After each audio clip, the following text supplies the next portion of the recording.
ਪਿਆਰੇ ਵਿਦਿਆਰਥੀਓ, ਅੱਜ ਆਪਾਂ ਤੁਹਾਡੀ ਪਾਠ ਪੁਸਤਕ ਵਿੱਚ ਦਰਜ ਪ੍ਰੋਫੈਸਰ ਮੋਹਨ ਸਿੰਘ ਜੀ ਦੀ ਕਵਿਤਾ ਸਿਪਾਹੀ ਦਾ ਦਿਲ ਪੜ੍ਹਾਂਗੇ।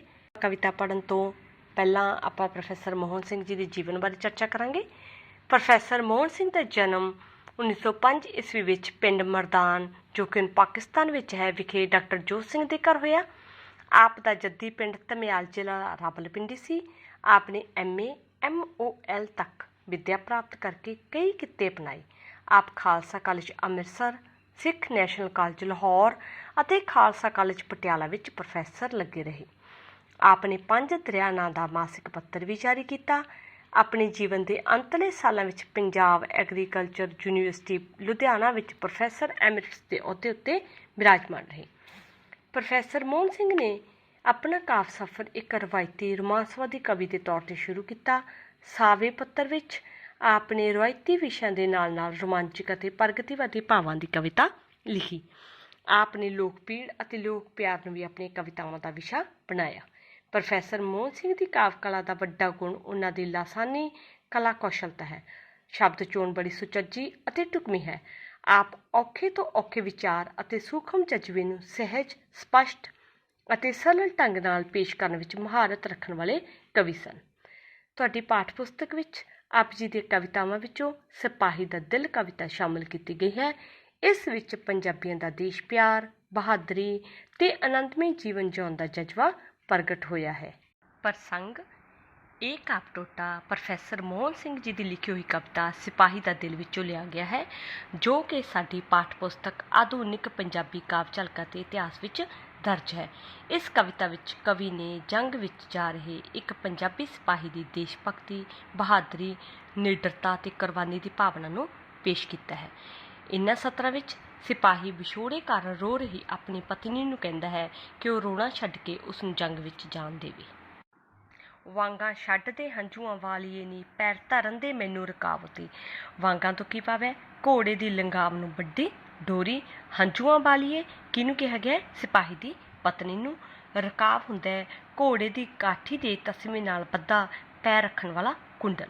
ਇਹਨਾਂ ਸਤਰਾਂ ਦੇ ਵਿੱਚ ਜੰਗ ਵਿੱਚ ਜਾ ਰਿਹਾ ਸਿਪਾਹੀ ਵਿਛੋੜੇ ਕਾਰਨ ਰੋ ਰਹੀ ਆਪਣੀ ਪਤਨੀ ਨੂੰ ਸੰਬੋਧਨ ਕਰਕੇ ਕਹਿੰਦਾ ਹੈ ਕਿ ਹੇ ਮੇਰੀ ਅਥਰੂ ਭਰ ਕੇ ਰੋ ਰਹੀ ਪਿਆਰੀ ਪਤਨੀ, ਤੂੰ ਮੈਨੂੰ ਇਸ ਤਰ੍ਹਾਂ ਰੋ ਰੋ ਕੇ ਨਾ ਰੋਕ, ਸਗੋਂ ਮੇਰੇ ਘੋੜੇ ਦੀਆਂ ਵਾਂਗਾਂ ਛੱਡ ਦੇ ਅਤੇ ਮੈਨੂੰ ਰਕਾਬ ਉੱਤੇ ਪੈਰ ਰੱਖ ਕੇ ਘੋੜੇ ਉੱਪਰ ਸਵਾਰ ਹੋ ਕੇ ਜੰਗ ਵਿੱਚ ਜਾਣ ਦੇ। ਸਾਡੇ ਦੇਸ਼ 'ਤੇ ਬਣੀ ਇਹ ਭੀੜ ਭਾਰੀ, ਟੁੱਟ ਪਏ ਨੇ ਵੈਰੀ ਪੰਜਾਬ ਉੱਤੇ। ਦੇਖ, ਸਾਡੇ ਦੇਸ਼ ਉੱਪਰ ਬੜਾ ਔਖਾ ਸਮਾਂ ਆਇਆ ਹੈ। ਭੀੜ ਪੈਣਾ ਯਾਨੀ ਕਿ ਔਖਾ ਸਮਾਂ ਆਉਣਾ। ਟੁੱਟ ਪਏ ਨੇ ਵੈਰੀ ਪੰਜਾਬ ਉੱਤੇ। ਸਾਡੇ ਦੁਸ਼ਮਣ ਮੇਰੇ ਪਿਆਰੇ ਪੰਜਾਬ ਨੂੰ ਹੜੱਪ ਕਰਨ ਲਈ ਟੁੱਟ ਕੇ ਆ ਪਏ ਹਨ। ਰੋ ਰੋ ਕੇ ਪਾਣੀ ਨਾ ਫੇਰ ਐਵੇਂ ਮੇਰੇ ਸੋਹਣੇ ਪੰਜਾਬ ਦੀ ਆਬ ਉੱਤੇ। ਆਬ ਹੁੰਦਾ ਬੇਟਾ ਸ਼ਾਨ। ਤੂੰ ਇਸ ਤਰ੍ਹਾਂ ਰੋ ਰੋ ਕੇ ਪੰਜਾਬ ਦੀ ਸੋਹਣੀ ਸ਼ਾਨ ਨੂੰ ਖਰਾਬ ਨਾ ਕਰ। ਪੰਜਾਬੀਆਂ ਦਾ ਕੰਮ ਹੀ ਦੇਸ਼ ਦੀ ਰਾਖੀ ਖਾਤਰ ਮਰ ਮਿਟਣਾ ਹੈ। ਸਰੋਂ ਵਰਗੀ ਜਵਾਨੀ ਮੈਂ ਫੂਕਣੀ ਏ, ਬਹਿ ਗਏ ਭੂੰਡ 'ਚ ਆ ਕੇ ਗੁਲਾਬ ਉੱਤੇ। ਇੱਥੇ ਗੁਲਾਬ ਕਿਹਨੂੰ ਕਿਹਾ? ਆਪਣੇ ਪੰਜਾਬ ਦੇਸ਼ ਨੂੰ ਕਿਹਾ। ਅਤੇ ਕਵੀ ਕਹਿੰਦਾ, ਜੇਕਰ ਮੇਰੇ ਦੇਸ਼ ਰੂਪੀ ਗੁਲਾਬ ਉੱਪਰ ਬੈਰੀਆਂ ਦੇ ਭੁੰਡਾਂ ਨੇ ਹਮਲਾ ਕਰ ਦਿੱਤਾ ਅਤੇ ਮੈਂ ਉਸਦੀ ਉਹਨਾਂ ਬੈਰੀਆਂ ਤੋਂ ਰਾਖੀ ਨਹੀਂ ਕਰ ਸਕਦਾ, ਤਾਂ ਮੈਂ ਇਸ ਸਰੋਂ ਵਰਗੀ ਅਹਿਲ ਜਵਾਨੀ ਨੂੰ ਕੀ ਕਰਨਾ ਹੈ? ਕਿਹੜੀ ਗੱਲੋਂ ਤੂੰ ਹੌਂਕੇ ਤੇ ਲਏ ਹੌਂਕਾ, ਕਿਹੜੀ ਗੱਲੋਂ ਤੂੰ ਅੱਖਾਂ ਸੁਜਾਈਆਂ ਨੇ, ਲਾਂਘੇ 5 ਦਰਿਆਵਾਂ ਦੇ ਸਨ ਥੋੜ੍ਹੇ, ਜੋ ਤੂੰ ਹੋਰ 2 ਨਦੀਆਂ ਚੜ੍ਹਾਈਆਂ ਨੇ। ਹੁਣ ਇੱਥੇ ਜੰਗ ਵਿੱਚ ਜਾ ਰਿਹਾ ਸਿਪਾਹੀ ਆਪਣੀ ਪਤਨੀ ਨੂੰ ਪੁੱਛਦਾ, ਤੂੰ ਦੱਸ ਐਵੇਂ ਕਿਉਂ ਹੌਂਕੇ ਤੇ ਹੌਂਕਾ ਲੈ ਰਹੀ ਹੈ? ਕਿਹੜੀ ਗੱਲੋਂ ਤੂੰ ਅੱਖਾਂ ਸੁਜਾਈਆਂ ਨੇ? ਕਿਉਂ ਮੇਰੇ ਨਾਲ ਨਾਰਾਜ਼ ਹੋ ਕੇ ਤੂੰ ਅੱਥਰੂ ਵਹਾ ਕੇ ਅੱਖਾਂ ਸੁਜਾ ਲਈਆਂ ਹਨ? ਲਾਂਘੇ 5 ਦਰਿਆਵਾਂ ਦੇ ਸਨ ਥੋੜ੍ਹੇ। ਲਾਂਘੇ ਕਿਉਂ ਹੁੰਦਾ? ਲੰਘਣ ਦੀ ਥਾਂ। ਇੱਥੇ ਸਿਪਾਹੀ ਕੀ ਕਹਿੰਦਾ ਕਿ ਪੰਜਾਬ ਵਿੱਚ ਅੱਗੇ 5 ਦਰਿਆਵਾਂ ਨੂੰ ਪਾਰ ਕਰਨਾ ਕੋਈ ਸੌਖਾ ਸੀ ਕਿ ਤੂੰ ਅੱਖਾਂ ਵਿੱਚੋਂ ਅੱਥਰੂ ਵਹਾ ਕੇ 2 ਹੋਰ ਨਦੀਆਂ ਚੜ੍ਹਾ ਦਿੱਤੀਆਂ ਹਨ। ਤੈਨੂੰ ਹੌਸਲਾ ਕਰਨਾ ਚਾਹੀਦਾ ਹੈ ਅਤੇ ਮੈਨੂੰ ਦੇਸ਼ ਦੀ ਖਾਤਰ ਬੈਰੀਆਂ ਨਾਲ ਲੜਨ ਲਈ ਜਾਣ ਦੇਣਾ ਚਾਹੀਦਾ ਹੈ। ਫੂਹੀ ਫੂਹੀ ਨੂੰ ਸਹਿਕਦੇ ਵੀਰ ਮੇਰੇ, ਕੀ ਕਰਾਂ ਮੈਂ ਦੁੱਧਾਂ ਛੁਹਾਰਿਆਂ ਨੂੰ। ਫੂਹੀ ਫੂਹੀ ਭਾਵ ਕਿਣਕਾ ਕਿਣਕਾ, ਕਣੀ ਕਣੀ। ਆਪਣੇ ਦੇਸ਼ ਉੱਪਰ ਹੋਏ ਬੈਰੀਆਂ ਦੇ ਹਮਲੇ ਦਾ ਮੂੰਹ ਭੰਨਣ ਲਈ ਜੰਗ ਵਿੱਚ ਜਾ ਰਿਹਾ ਸਿਪਾਹੀ ਵਿਛੋੜੇ ਕਾਰਨ ਰੋ ਰਹੀ ਆਪਣੀ ਪਤਨੀ ਨੂੰ ਕਹਿੰਦਾ ਹੈ, ਹੇ ਪਿਆਰੀ, मैं इत्थे दुੱਧ छुआरे आदि सुआदले पदार्थ खा के की करां, जद कि मेरे जंग विच गए वीर देश की मिट्टी की एक एक कणी की राखी लई तड़फ रहे हैं। साथी तड़फते पए ने खाक अंदर, खाक भाव मिट्टी। सिपाही कह रहे हैं कि जंग दे विच लड़ रहे मेरे साथी मर मर के मिट्टी विच रुल रहे हैं। पच्छी लावां मैं महलां चुबारिਆਂ ਨੂੰ, पच्छी लाउणा अग लाउणी, ਤੇ ਕਹਿੰਦਾ ਮੈਂ ਇੱਲਾ ਮਹਿਲਾ ਚੁਬਾਰਿਆਂ ਦੇ ਸੁੱਖਾਂ ਨੂੰ ਅੱਗ ਲਾਉਂਦਾ ਹਾਂ। ਉਹ ਕਹਿੰਦਾ ਵੀ ਜਦੋਂ ਮੇਰੇ ਸਾਥੀ ਜੰਗ ਵਿੱਚ ਮਾਰੇ ਹਨ ਤਾਂ ਮੈਂ ਸੁੱਖ ਆਰਾਮ ਦਾ ਜਿਹੜਾ ਜੀਵਨ ਆ ਬਤੀਤ ਨਹੀਂ ਕਰ ਸਕਦਾ। ਫੌਜੀ ਵਾਜਿਆਂ ਆਨ ਘਨਘੋਰ ਪਾਈ, ਘਨਘੋਰ ਕੀ ਹੁੰਦਾ, ਬੱਦਲਾਂ ਦੀ ਗਰਜਨਾ।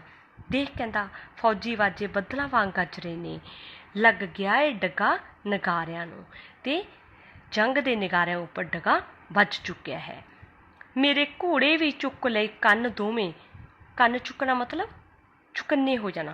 मेरा घोड़ा भी कहता कन्न खड़े करके जंग विच जाण लई ਤਿਆਰ हो रहा है। वेख ਇਹਦੀਆਂ खुरां फुंकारिਆਂ ਨੂੰ, देख ये किवें फुंकार रहा है ते खुर चुक रहा है।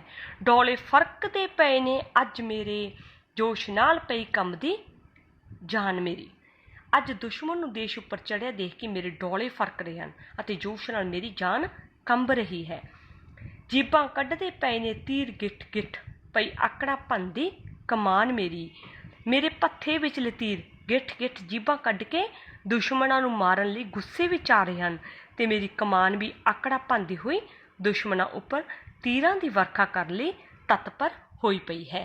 विच रंग दे मस्त मलंग हो के लाइए तारियां असी झरां अंदर। रंग इत्थे गल कर रहे अमन दे दिनां दी, मस्त मलंग होना बेपरवाह होना।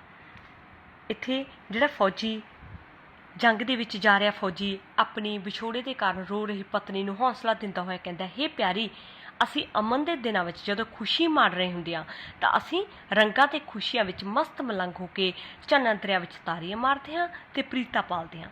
ਵਿੱਚ ਜੰਗ ਦੇ ਤਲੀ ਤੇ ਜਾਨ ਧਰ ਕੇ ਅਸੀਂ ਲੜੀਏ ਤਲਵਾਰਾਂ ਦੀ ਛਾਂ ਅੰਦਰ। ਤਲੀ ਤੇ ਜਾਨ ਧਰਨਾ ਭਾਵ ਜਾਨ ਦੀ ਪਰਵਾਹ ਨਾ ਕਰਨਾ, ਤਲਵਾਰਾਂ ਦੀ ਛਾਂ ਅੰਦਰ, ਤਲਵਾਰਾਂ ਦੀ ਭਿਆਨਕ ਲੜਾਈ। ਤੇ ਕਹਿੰਦਾ ਪਰ ਜਦੋਂ ਦੇਸ਼ ਉੱਪਰ ਕੋਈ ਬੈਰੀ ਹਮਲਾ ਕਰਦਾ ਹੈ ਤਾਂ ਅਸੀਂ ਤਲਵਾਰਾਂ ਦੀ ਭਿਆਨਕ ਲੜਾਈ ਵਿੱਚ ਕੁੱਦ ਪੈਂਦੇ ਹਾਂ ਅਤੇ ਜਾਨ ਤਲੀ ਉੱਪਰ ਧੜ ਕੇ ਲੜਦੇ ਹਾਂ। ਵਿੱਚ ਰੰਗ ਦੇ ਛਿੰਝਾਂ ਤੇ ਘੋਲ ਪਾਈਏ, ਅਮਨ ਤੇ ਸ਼ਾਂਤੀ ਦੇ ਨਾਂ ਵਿੱਚ ਅਸੀਂ ਛਿੰਝਾਂ ਪਾਉਂਦੇ ਹਾਂ ਤੇ ਘੁਲਦੇ ਹਾਂ। ਢੋਲੇ ਗਾਵੀਏ ਹਲਾਂ ਤੇ ਗਾਂ ਅੰਦਰ, ਤੇ ਨਾਲ ਹੀ ਖੇਤਾਂ ਦੇ ਵਿੱਚ ਜਦੋਂ ਅਸੀਂ ਹਲ ਪਾਉਂਦੇ ਹਾਂ ਜਾਂ ਪੀੜਾਂ ਦੇ ਵਿੱਚ ਫਸਲਾਂ ਗਾਉਂਦੇ ਹਾਂ ਤਾਂ ਅਸੀਂ ਉਦੋਂ ਢੋਲੇ ਗਾਉਂਦੇ ਹਾਂ। ਵਿੱਚ ਜੰਗ ਦੇ ਖੂਨ ਦੀ ਲਾ ਮਹਿੰਦੀ ਪਾਈਏ ਬਾਂਹ ਤਲਵਾਰ ਦੀ ਬਾਂਹ ਅੰਦਰ। ਪਰ ਜਦੋਂ ਸਾਡੇ ਦੇਸ਼ ਦੇ ਦੁਸ਼ਮਣ ਬੈਰੀ ਨਾਲ ਜੰਗ ਲੱਗ ਜਾਂਦੀ ਹੈ ਤਾਂ ਅਸੀਂ ਹੱਥਾਂ ਉੱਤੇ ਖੂਨ ਦੀ ਮਹਿੰਦੀ ਲਾ ਕੇ ਤਲਵਾਰਾਂ ਨਾਲ ਆਮੋ ਸਾਹਮਣੇ ਲੜਾਈ ਕਰਦੇ ਹਾਂ। ਅਸੀਂ 5 ਦਰਿਆਵਾਂ ਦੇ ਸ਼ੇਰ ਦੂਲੇ, ਸਿਪਾਹੀ ਕਹਿੰਦਾ ਅਸੀਂ 5 ਦਰਿਆਵਾਂ ਦੇ ਦੇਸ਼ ਪੰਜਾਬ ਦੇ ਦੂਲੇ ਸ਼ੇਰ ਹਾਂ।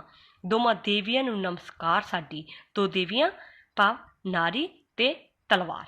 ਕਹਿੰਦਾ ਅਸੀਂ ਦੋਹਾਂ ਦੇਵੀਆਂ ਨਾਰੀ ਤੇ ਤਲਵਾਰ ਨੂੰ ਨਮਸਕਾਰ ਕਰਦੇ ਹਾਂ। ਵਿੱਚ ਰੰਗ ਦੀ ਦੇਵੀ ਹੈ ਨਾਰ ਸਾਡੀ, ਵਿੱਚ ਜੰਗ ਦੀ ਦੇਵੀ ਕਟਾਰ ਸਾਡੀ। ਉਹ ਕਹਿੰਦਾ ਅਮਨ ਤੇ ਖੁਸ਼ੀ ਦੇ ਸਮੇਂ ਵਿੱਚ ਅਸੀਂ ਇਸਤਰੀ ਨੂੰ ਦੇਵੀ ਸਮਝ ਕੇ ਉਸ ਦੀ ਪੂਜਾ ਕਰਦੇ ਹਾਂ, ਨਾਰ ਭਾਵ ਇਸਤਰੀ। ਵਿੱਚ ਜੰਗ ਦੀ ਦੇਵੀ ਕਟਾਰ ਸਾਡੀ, ਕਟਾਰ ਤਲਵਾਰ। ਪਰ ਜੰਗ ਦੇ ਦਿਨਾਂ ਵਿੱਚ ਅਸੀਂ ਕਟਾਰ ਨੂੰ ਦੇਵੀ ਸਮਝ ਕੇ ਉਸ ਦੀ ਪੂਜਾ ਕਰਦੇ ਹਾਂ, ਅਰਥਾਤ ਹਥਿਆਰਾਂ ਦੀ ਵਰਤੋਂ ਨਾਲ ਦੁਸ਼ਮਣ ਦਾ ਨਾਸ਼ ਕਰਦੇ ਹਾਂ। ਵਿੱਚ ਜੰਗ ਦੇ ਭਾਵੇਂ ਮੈਂ ਚੱਲਿਆ ਹਾਂ ਤਾਂ ਵੀ ਰੱਖਸਾਂ ਤੇਰਾ ਖਿਆਲ ਪਿਆਰੀ, ਰੱਖਸਾਂ ਰੱਖਾਂਗਾ। ਸਿਪਾਹੀ ਜੰਗ ਦੇ ਵਿੱਚ ਜਾ ਰਿਹਾ ਸਿਪਾਹੀ ਆਪਣੀ ਰੋ ਰਹੀ ਪਤਨੀ ਨੂੰ ਹੌਸਲਾ ਦਿੰਦਾ ਹੋਇਆ ਕਹਿੰਦਾ ਹੈ, ਹੇ ਪਿਆਰੀ, ਭਾਵੇਂ ਮੈਂ ਜੰਗ ਵਿੱਚ ਜਾ ਰਿਹਾ ਹਾਂ ਪਰ ਫਿਰ ਵੀ ਮੈਂ ਹਰ ਵੇਲੇ ਤੇਰਾ ਖਿਆਲ ਰੱਖਾਂਗਾ।